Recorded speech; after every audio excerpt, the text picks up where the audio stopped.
Hello സുഹൃത്തുക്കളെ, എല്ലാവർക്കും നമസ്കാരം. ഞാനുള്ളത് പാലക്കാട് ജില്ലയിലാണ്, മീനാക്ഷിപുരം. കേരള തമിഴ്നാട് ബോർഡറാണ്. ഇവിടെ കുറേ ഡാമുകളും കുറേ പ്രകൃതി ആസ്വദിക്കാൻ പറ്റിയ സ്ഥലങ്ങളുണ്ട്. പുൽമേടുകളും കുട്ടികളായിട്ടും ഫാമിലി ആയിട്ടും അടിച്ച് പൊളിച്ച് എൻ്റെ ബൈക്ക് നിർത്തിയിരിക്കണ്ടോ. പോകുന്ന വഴിക്ക് തന്നെ ചെറിയൊരു മാടിൻ്റെ ഒരു തൊഴുത്ത് കണ്ടു. അവിടെ 2-3 മാടും കുറച്ച് ആടും ഉണ്ടായിരുന്നു. അത് നല്ലൊരു രസമായിരുന്നു. അവിടെ നിന്ന് അങ്ങനെ ഇറങ്ങി ചെന്ന് കഴിഞ്ഞാൽ ഡാമിലേക്ക് എത്താം. ഡാമിൽ വളരെ വെള്ളം കുറവായതുകൊണ്ട് തന്നെ നമ്മൾക്ക് ഡാമിൻ്റെ ഉള്ളിൽ കൂടെ സഞ്ചരിക്കാം. അതുപോലെ തന്നെ പുൽമേടുകളും കാര്യങ്ങളും ഒക്കെ ഉണ്ട്. പായ വിരിച്ചതുപോലെ കിടക്കുന്ന ഒരു പുൽമേടുകളൊക്കെയാണ്. കുട്ടികളും ഫാമിലിയൊക്കെ ആയിട്ട് അടിച്ച് പൊളിച്ച് പോകാം. കാരണം ഈ ഡാമിലേക്ക് വരാൻ നമുക്ക് ഫീസ് എൻട്രി ചെയ്യുന്നില്ല. ഇതിന് വെള്ളം കുറവായതുകൊണ്ട് തന്നെയാണ് നമുക്ക് ഇതിനകത്ത് കയറാൻ പറ്റില്ല. എന്തെന്നാണെങ്കിലും അതിമനോഹരമായിട്ടുണ്ട്. പ്രകൃതി ഭംഗി ആസ്വദിച്ച് കുറേ നേരം സമയം ചെലവഴിക്കാൻ പറ്റിയ ഒരു ഡാമും കൂടിയാണ് സുഹൃത്തുക്കളെ.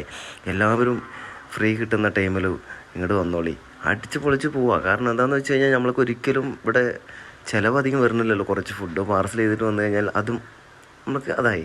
ഇത് വേറെ ഒരു ഡാമിൻ്റെ മുകളിൽ കൂടെ പോകുന്നൊരു വണ്ടിയാണ്. നമ്മളെന്തായാലും മൂലത്തറ ഡാമിലേക്കൊന്നും പോകുന്നില്ല. പോകുന്ന വഴികളെല്ലാം ഒന്ന് കേന്ദ്രീകരിച്ച് പോവാം. മൂലത്തറ ഡാമിൽ നിന്നും വരുന്നൊരു കനാലാണിത്.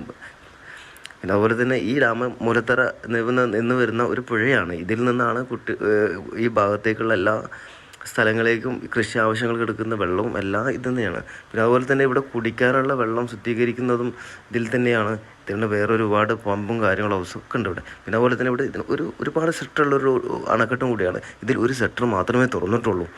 വെള്ളം അമിതമായതുകൊണ്ട്, വെള്ളം വളരെ കുറവായതുകൊണ്ട് തന്നെ കൃഷി ആവശ്യങ്ങൾക്ക് മാത്രമാണ് ഇത് തുറന്നു വിട്ടിരിക്കുന്നത്. കുറേ ആളുകൾ കുളിക്കുന്നല്ലാണ്ട് ഇവിടെ കുറേ നേരം വിശ്രമിക്കാം. നല്ല രസകരമായ സ്ഥലമാണ്. ഒരുപാട് കൃഷി ആവശ്യങ്ങൾക്ക് എടുക്കുന്നൊരു സ്ഥലം കൂടിയാണിത്. ഓക്കെ, ബായ് സുഹൃത്തുക്കളെ. എൻ്റെ വീഡിയോ നിങ്ങൾ ആദ്യമായി കാണുകയാണെങ്കിൽ ചാനലൊന്ന് സബ്സ്ക്രൈബ് ചെയ്യണേ. ഇതേപോലെ നല്ല നല്ല അടിപൊളി വീഡിയോയുമായി വീണ്ടും കാണാം. ടാറ്റ, ബായ്.